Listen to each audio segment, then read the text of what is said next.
Аудиомедитация – сила и центриране. Тема – свързване с вътрешната устойчивост и стоическо спокойствие.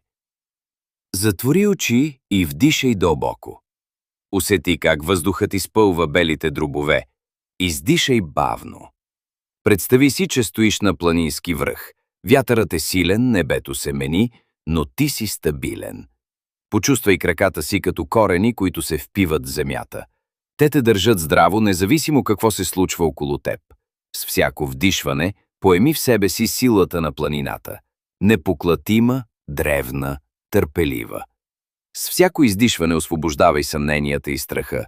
Те се изпаряват, а ти оставаш още по-устойчив. Вътре в теб има огън. Не буен и хаотичен, а стабилен и постоянен. Този огън е твоята решимост, твоят фокус. Усети как тази енергия се разлива в цялото ти тяло, в гърдите, в ръцете, в погледа ти. Запомни, ти си центърът, а бурята е само фон. Когато си готов, отвори очи и се върни в деня си, носейки тази непоклатима сила.